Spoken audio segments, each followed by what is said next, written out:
to add.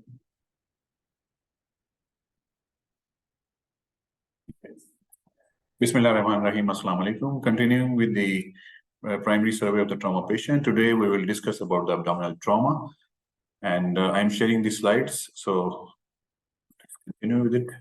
The learning outcomes of this talk is you should know the mechanism of injury in abdominal trauma, which organs are frequently injured in trauma patient, and how do we manage abdominal trauma, and especially what is the role of fast ultrasound scan, what is the role of diagnostic peritoneal lavage, and what is the role of CT of the abdomen.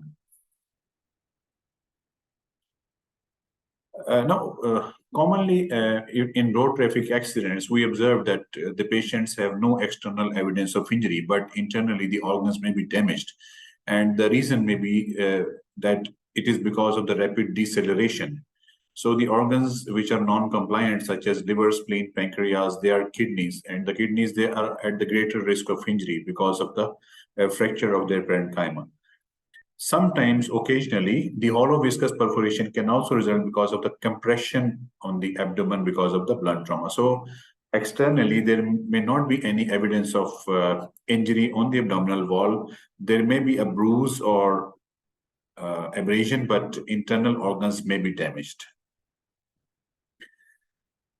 So if we talk about the penetrating trauma, when the abdomen is penetrated by a sharp object in road traffic accidents, then usually the small intestine, it occupies the center of the abdomen. So that is more likely to be injured. But if the penetrating object has an entry and exit component, then anything in between those entry and exit points can be damaged. So in motor vehicle accidents, we have seen, observed that usually sometimes the patient can have injury because of the seat belt, because whenever there is rapid deceleration, the organs, they are compressed between the seat belt and the vertebral column. So that can lead to the pancreatic, mesenteric, and the intestinal injuries. Now, whenever the patient comes to you in trauma, and we are doing the primary survey of the trauma patient, and we have discussed that we have to assess the airway, breathing and ventilation, circulation and control of hemorrhage, disability assessment in terms of head injury, and the total exposure of the patient along with the environmental control. And in the primary survey, we need to assess whether there is any abdominal trauma or not. So you need to carry out certain investigations, and you need to take the proper history of the patient. So what investigations are allowed in the primary survey of the trauma patient? Number one is FAST, which is the focused abdominal sonography for trauma patients. Then portable X-ray of the pelvis and chest to rule out any chest trauma, any hemopneumothorax, fractured ribs, tension pneumothorax, and for the pelvis, any fracture of the pelvis, because pelvis fracture is associated with significant hemorrhage. So if the patient is unconscious, and if the patient is not stable, patient is in shock, patient is not maintaining vitals, then we can use certain investigation to see whether there is any intraperitoneal fluid or blood present or not. So in addition to the FAST, we can do the diagnostic peritoneal lavage as well. So any patient who is stable after FAST examination is a candidate of CT scan of abdomen and pelvis. Remember, the patients who are in hypotension, who are in hemorrhagic shock, CT scan is not indicated. Any fluid in the abdomen after FAST, that is an indication for exploration or laparotomy. Similarly, patient who is having persistent hypotension, patient who is being resuscitated, and patient who has a positive FAST or diagnostic peritoneal lavage should be transferred to the operating room for laparotomy so that the bleeding can be stopped and further deterioration of the patient can be stopped.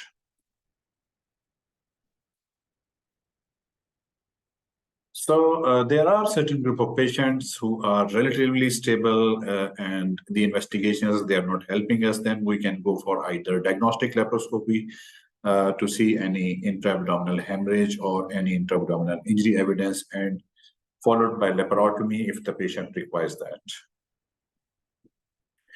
So comprehensive physical examination is very important. We need to check the vitals of the patient. We need to do the examination of the abdomen for any tenderness and distension of the abdomen. And similarly, there are other radiological tests which can help us in assessing the various trauma. For example, retrograde urethrogram can be done for urethral injury. Sigmoidoscopy can be done for any colonic injury. Abdominal CT scan can help to see intra-abdominal injury. And sometimes the patient is stable initially, but on serial examination, the patient can deteriorate. Initially, if the bleeding has stopped, the clot formation is there. When the clot dislodges, the patient can go into shock again. So in these patients, they should be admitted and they should be serially examined for any deterioration of the vital signs. So any patient who is presenting with penetrating injury of the abdomen needs to be explored. And most of the time, these injuries can damage the liver, spleen, pancreas, kidneys, or some major vessel. So any patient who is in shock with penetrating injury and does not respond to the 2 liters of fluid resuscitation should be operated on immediately. So in these patients, we do not wait for a CT scan of the abdomen to confirm any intra-abdominal bleed or any intra-abdominal injury. So any patient who is unstable, in shock after penetrating trauma needs to be explored. So any patient who has stable vital signs following penetrating injury, then patient with signs of peritonitis, hyper or hypovolemia should go immediate exploration. So if the patient is stable, then we can further investigate. So we are not talking about the stabs or firebombs over here, but we're talking about the road traffic accident resulting in the penetrating injuries. So any penetrating trauma because of the foreign objects, foreign bodies to the chest, lower chest or abdomen should be explored because delay in treatment can lead to missed injury and septicemia. So now we will talk about the FAST. What is FAST? FAST is focused abdominal sonography for trauma patient. It is essentially a bedside technique. It is a portable ultrasound machine, and the purpose of this investigation is to see any intra-abdominal fluid. So it is rapid and accurate assessment of any free fluid in the abdomen because most of the time after trauma, the free fluid in the abdomen is blood. Sometimes it can be gut contents, or if there is perforation of the urinary bladder, it can be urine as well. But most of the time, it is blood.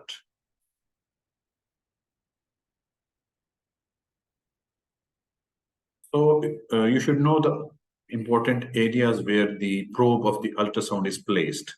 So if we see the diagram over here, these are the 4 places where we place the probe. So you can see that there's a probe in the epigastrium. Remember, this probe is not for the detection of the abdominal bleed. This is for the detection of any pericardial effusion or cardiac tamponade. This probe in the right lumbar region detects free fluid in the right lumbar region, and this free fluid can be a result of liver laceration or trauma to the kidney in this area. Similarly, the left probe on the left lumbar region over here, it is for any free fluid in the left lumbar region that can be because of the spleen or because of the kidney damage. And the probe in the pelvis, that is for any free fluid in the pelvis. And that is done for the, because pelvis is the most dependent part of the abdomen. So any fluid or any blood can gravitate to the pelvis. So that is usually seen in any intra-abdominal bleed, and especially sometimes in pelvic fractures, there can be some intra-abdominal bleed as well. So these are the 4 areas where the probe is placed.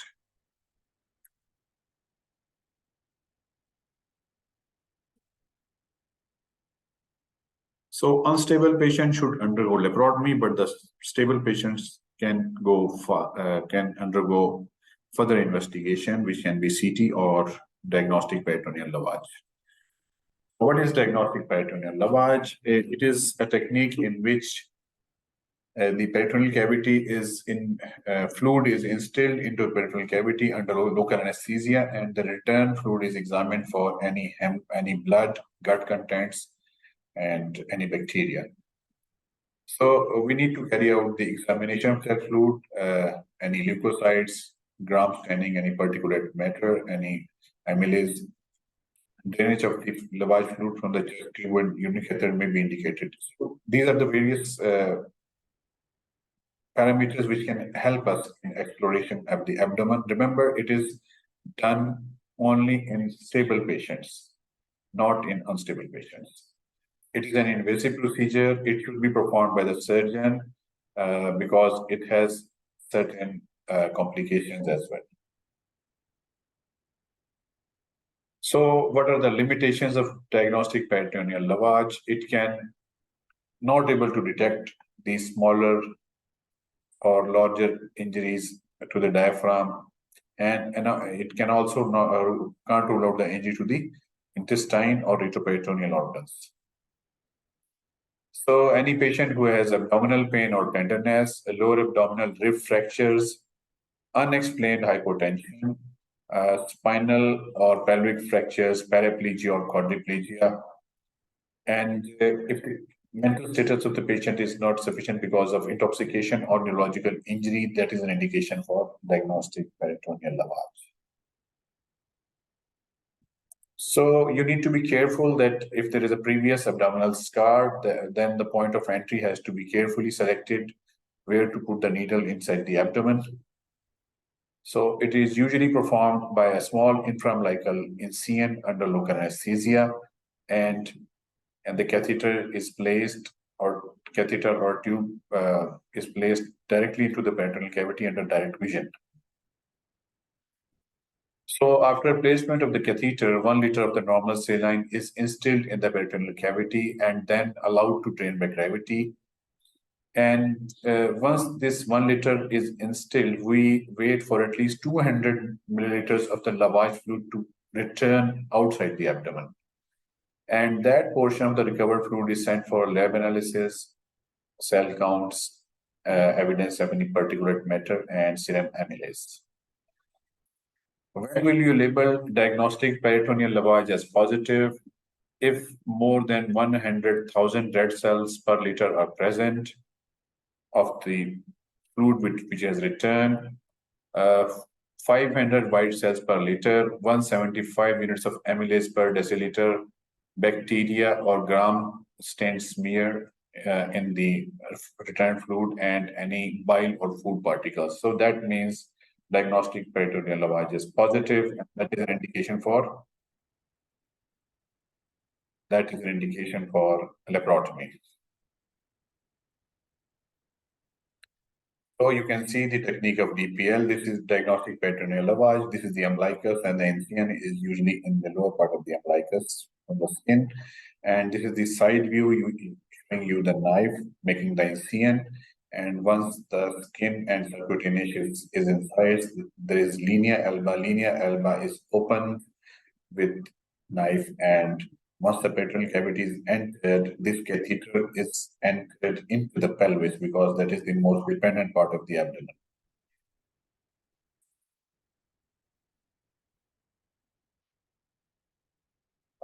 CT scan can be done. It is non-invasive.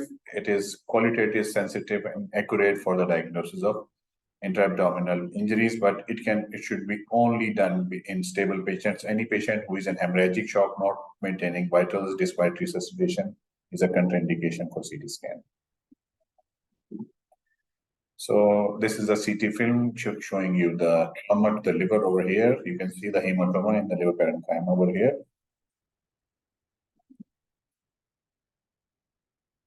And you can see this is spleen, and there is a perisplenic large hematoma over here. So remember, all patients who have penetrating trauma need to be explored. Penetrating means that the peritoneal cavity is breached. So any patients who are having blunt trauma and who are unstable, they need exploration.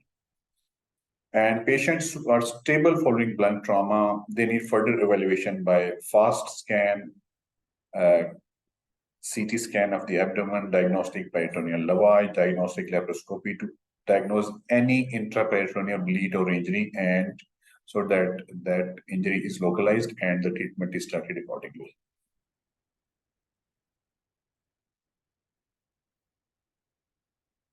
Thank you.